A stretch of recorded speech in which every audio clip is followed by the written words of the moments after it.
नमस्कार प्यारे विद्यार्थियों। माध्यमिक परीक्षा सामाजिक विज्ञान स्पेशल क्लासेज में आपका हार्दिक स्वागत। कल हमने 29 जून को आयोजित हो रही सामाजिक विज्ञान की माध्यमिक परीक्षा के टाइम मैनेजमेंट के बारे में पढ़ा था और कुछ अति लघुत्रात्मक महत्वपूर्ण प्रश्नों के बारे में चर्चा की थी। आज हम उसी कड़ी में कुछ और अति लघुत्रात्मक प्रश्नों के बारे में चर्चा करेंगे। पहला प्रश्न जो है वो है राष्ट्रीय आय को परिभाषित कीजिए। इकोनॉमिक्स से संबंधित लगभग 3 या 4 प्रश्न इस परीक्षा में पूछे जाते हैं। उन्हीं प्रश्नों में से कुछ महत्वपूर्ण प्रश्न मैं आपके लिए लेकर आया हूँ। पहला प्रश्न है राष्ट्रीय आय को परिभाषित कीजिए, यानी राष्ट्रीय आय की क्या परिभाषा अच्छी हो सकती है या किस प्रकार आप उसे लिखें जिससे आपको पूरे में से पूरे नंबर मिले। तो उत्तर इसका ये बन सकता है इम्पोर्टेंट, एक देश में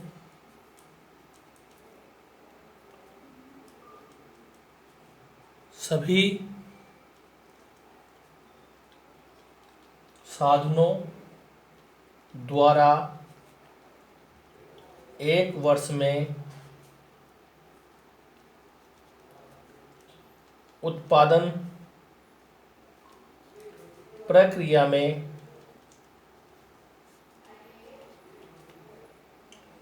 योगदान के फलस्वरूप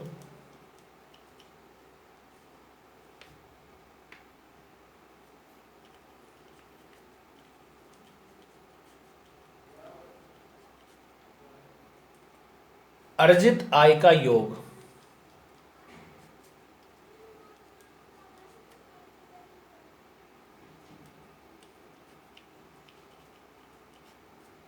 राष्ट्रीय आय कहलाता है।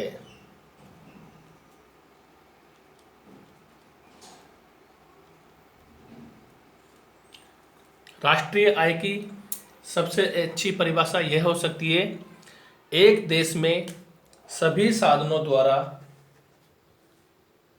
एक वर्ष में उत्पादन प्रक्रिया में योगदान के फलस्वरूप अर्जित आय का योग राष्ट्रीय आय कहलाता है।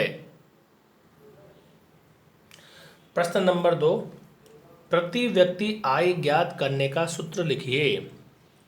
तो इसका उत्तर हम इस प्रकार लिखेंगे, प्रति व्यक्ति आय बराबर राष्ट्रीय आय बटा जनसंख्या। प्रति व्यक्ति आय ज्ञात करने का सूत्र है राष्ट्रीय आय भाग जनसंख्या। अगला प्रश्न है नीति आयोग की स्थापना कब की गई एवं इसके प्रथम अध्यक्ष का नाम बताइए। तो मैं आपको बता दूं, नीति आयोग ने जो स्थान लिया है वो योजना आयोग का स्थान लिया है। 1 जनवरी 2015 को नीति आयोग की स्थापना हुई और 1 जनवरी 2015 से पहले नीति आयोग की जगह योजना आयोग भारत में योजना बनाने का काम करता था और इसके वर्तमान अध्यक्ष हैं श्री नरेंद्र मोदी। यानी जो व्यक्ति हमारे देश का प्रधानमंत्री होगा वो ही नीति आयोग का अध्यक्ष भी होगा। तो वर्तमान में हमारे देश के प्रधानमंत्री कौन है? श्री नरेंद्र मोदी। तो इसका उत्तर हम इस प्रकार लिखेंगे, नीति आयोग की स्थापना 1 जनवरी 2015 को की गई एवं इसके वर्तमान अध्यक्ष श्री नरेंद्र मोदी जी हैं। अगले प्रश्न की बढ़े, भारत में गरीबी मापन का प्रथम प्रयास कब किया गया? यानी कितने लोग भारत में गरीब है, क्या किस आधार पर उसका आकलन किया गया, ये सबसे पहले प्रयास किस सन में किया गया? तो इसका उत्तर है 1868 ईस्वी में। 1868 ईस्वी में भारत में गरीबी मापन का प्रथम प्रयास किया गया। और ये प्रयास किसने किया? भारत के महान अर्थशास्त्री दादा भाई नेरोजी, जो कि बहुत बड़े स्वतंत्रता सेनानी भी रहे हैं, उनके द्वारा भारत में पहली बार गरीबी मापन का प्रयास किया गया। वो कब किया गया था? 1868 ईस्वी में। भारत में राष्ट्रीय आय की गणना सर्वप्रथम किसने की? कि भारत की कुल आय कितनी है, इसकी गणना सर्वप्रथम किसने की? तो इसका उत्तर लिखेंगे अपन दादा भाई नेरोजी पहले व्यक्ति थे जिन्होंने भारत की राष्ट्रीय आय की गणना की। दादा भाई नेरोजी ने पहली बार भारत की राष्ट्रीय आय के बारे में बताया। अगले प्रश्न की ओर बढ़े। भारत में योजना आयोग की स्थापना कब हुई थी? हमने बात की कि नीति आयोग ने योजना आयोग का स्थान लिया है। भारत में योजनाएं बनाने का जो कार्य था, किस प्रकार भारत का योजनाएं इस प्रकार बनाई जाए जिससे भारत का विकास हो, तो इसकी स्थापना कब हुई? तो इसका उत्तर लिखेंगे मार्च 1950 में भारत में योजना आयोग की स्थापना हुई थी, या भारत में योजना आयोग की स्थापना मार्च 1950 में हुई थी। अगला प्रश्न, भारत में वित्तीय वर्ष की अवधि बताइए। भारत में वित्तीय वर्ष की अवधि बताइए। तो हम लिखेंगे भारत में वित्तीय वर्ष की अवधि 1 अप्रैल से 31 मार्च तक होती है। यानी हमारा जो वित्तीय वर्ष प्रारंभ होता है वो 1 अप्रैल से प्रारंभ होता है और 31 मार्च को वो समाप्त होता है। अगले प्रश्न की ओर हम बढ़े। भारतीय अर्थव्यवस्था के समक्ष उत्पन्न किन्हीं 2 चुनौतियों के नाम लिखिए। 2 चुनौतियों के, यानी भारतीय जो अर्थव्यवस्था है उसके समक्ष कौन कौन सी चुनौतियां हैं? तो इसका उत्तर हम लिखेंगे पहला नंबर डाल के। पहला है गरीबी और दूसरी चुनौती है बेरोजगारी।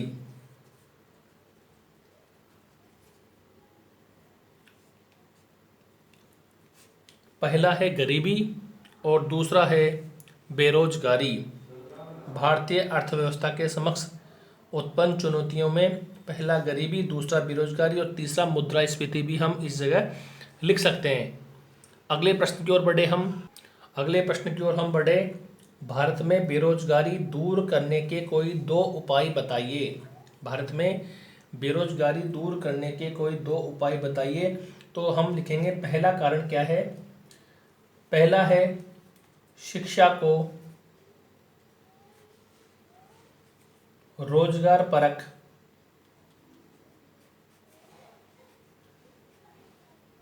बनाया जाए, यानी शिक्षा इस प्रकार की दी जाए जिससे बच्चों को रोजगार प्राप्त हो सके।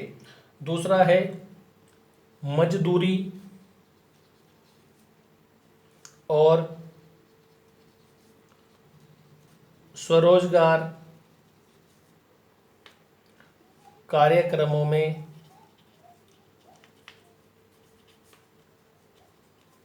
उचित समन्वय बनाना, यानी जो मजदूरी और स्वरोजगार संबंधी का योजनाएं भारत सरकार की है उनमें समन्वय बनाया जाए जिससे कि हम इस बेरोजगारी के दुष्चक्र से बाहर निकल सकें। तो 2 कारण हो गए, शिक्षा को रोजगार परक बनाया जाए और दूसरा है मजदूरी और स्वरोजगार कार्यक्रमों में उचित समन्वय बनाया जाए। अगले प्रश्न की ओर बढ़े। राष्ट्रीय आय की कोई 2 अवधारणाओं के नाम लिखिए। राष्ट्रीय आय की कोई 2 अवधारणाएं कौन कौन सी है? पहली है सकल घरेलू उत्पाद,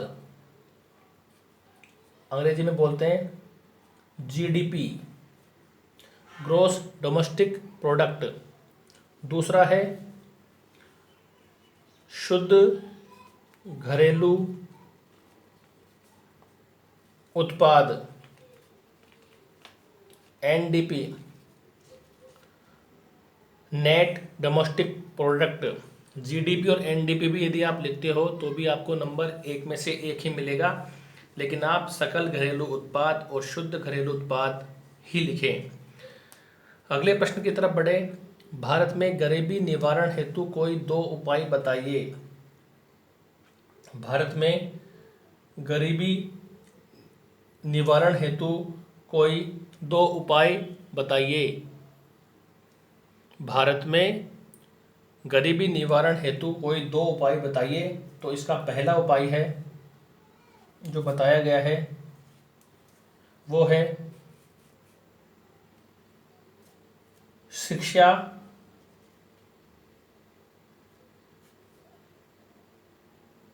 एवं स्वास्थ्य सेवाओं का प्रसार, और दूसरा उपाय है रोजगार के अवसरों में वृद्धि।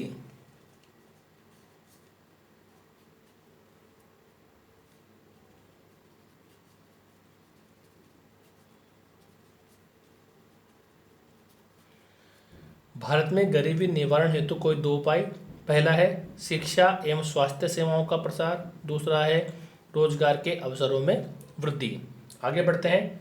बेरोजगारी दर से आप क्या समझते हैं। बेरोजगारी दर से आप क्या समझते हैं, तो इसकी परिभाषा हम या इसको प्रश्न का उत्तर किस प्रकार लिखेंगे।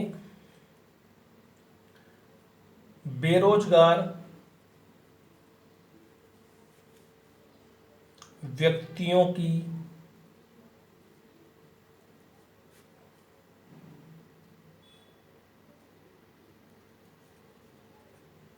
संख्या का श्रम शक्ति में शामिल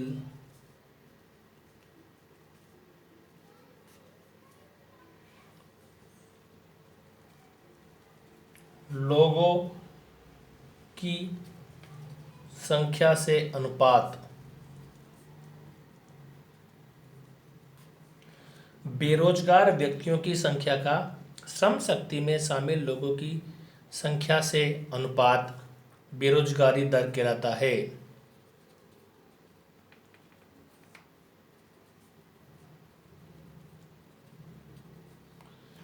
बेरोजगारी दर का तात्पर्य समझ गया, यानी बेरोजगार व्यक्तियों की संख्या का श्रम शक्ति में शामिल लोगों की संख्या से अनुपाती बेरोजगारी दर कहलाता है। आगे बढ़े हम। भारत के किस आयोग को भारत के थिंक टैंक की संख्या दी गई है। थिंक टैंक की संख्या दी गई है, तो इसका उत्तर है नीति आयोग। और नीति आयोग की स्थापना कब हुई थी भैया? 1 जनवरी 2015 को। दो प्रश्न हो गए आपके। अगला प्रश्न हम बात करें, राष्ट्रीय विकास परिषद की स्थापना कब की गई थी। राष्ट्रीय विकास परिषद की स्थापना कब की गई थी, तो इसका उत्तर है राष्ट्रीय विकास परिषद की स्थापना अगस्त 1952 ईस्वी में की गई थी। उत्तर कैसे लिखेंगे? राष्ट्रीय विकास परिषद की स्थापना अगस्त 1952 ईस्वी में की गई थी। अगली बात करें हम, सकल घरेलू उत्पाद को की परिभाषित कीजिए या सकल घरेलू उत्पाद की परिभाषा दीजिए। बहुत महत्वपूर्ण प्रश्न है, परीक्षा की दृष्टि से भी आने की संभावना है। तो इसका उत्तर हम किस प्रकार लिखेंगे? जीडीपी की परिभाषा, एक देश में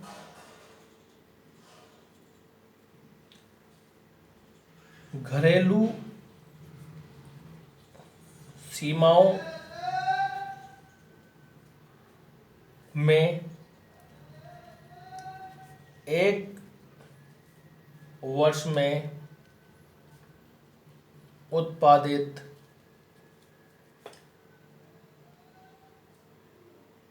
अंतिम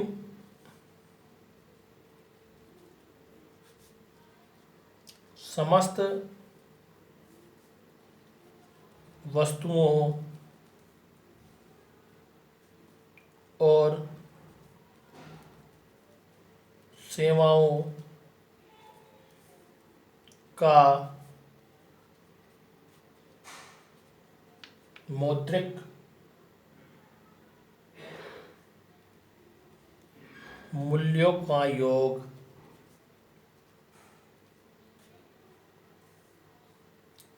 सकल घरेलू उत्पाद या जीडीपी कहलाता है। क्या परिभाषा है इसकी? एक देश में घरेलू सीमाओं में, यानी उसकी जो सीमाएं हैं, घरेलू सीमाओं में एक वर्ष में उत्पादित अंतिम समस्त वस्तुओं और सेवाओं का मौद्रिक मूल्यों का योग क्या कहलाएगा? जीडीपी। जीडीपी सकल घरेलू उत्पाद। अगले प्रश्न की ओर बढ़े। तृतीय क्षेत्र में शामिल की जाने वाली किन्हीं दो सेवाओं के नाम बताइए। भारतीय अर्थव्यवस्था के तीन क्षेत्रक है, प्राथमिक क्षेत्रक, द्वितीय क्षेत्रक और तृतीय क्षेत्रक। यहाँ पे पूछा है आपसे तृतीय क्षेत्रक में शामिल की जाने वाली किन्हीं दो सेवाओं के नाम लिखिए। और वर्तमान समय में भारतीय अर्थव्यवस्था में सबसे ज़्यादा जो योगदान है वो तृतीय क्षेत्र का ही है। तो यहाँ पे हमें केवल ये प्रश्न पूछा है कि तृतीय क्षेत्र में शामिल की जाने वाली किन्हीं दो सेवाओं के नाम। तो इसका उत्तर है, पहली है बैंकिंग और दूसरी है परिवहन। दो, बैंकिंग और परिवहन।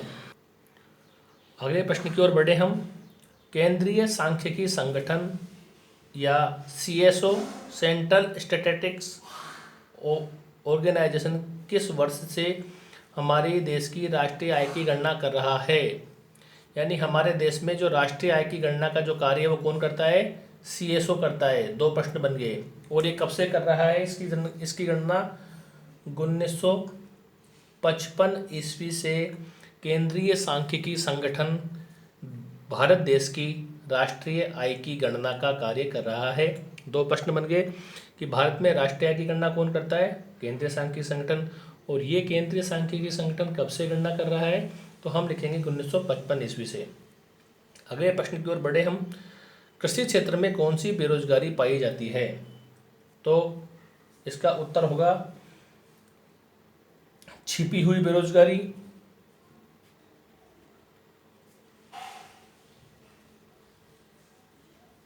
और संरचनात्मक बेरोजगारी। प्रश्न आ सकता है बेरोजगारी से संबंधित कि कृषि क्षेत्र में कौन सी बेरोजगारी पाई जाती है। तो हम लिखेंगे, पहली है छिपी हुई बेरोजगारी या प्रच्छन्न बेरोजगारी, और दूसरी है संरचनात्मक बेरोजगारी, स्ट्रक्चरल बेरोजगारी। अगले प्रश्न की ओर हम बढ़े। प्लान्ड इकोनॉमी ऑफ इंडिया नामक पुस्तक के लेखक कौन थे? एक पुस्तक कई बार पूछ ली जाती है। तो प्लान्ड इकोनॉमी ऑफ इंडिया नामक पुस्तक के लेखक कौन थे? तो इसका उत्तर लिखेंगे हम, प्लान्ड इकोनॉमी ऑफ इंडिया पुस्तक के लेखक श्री एम विश्वेश्वरैया थे।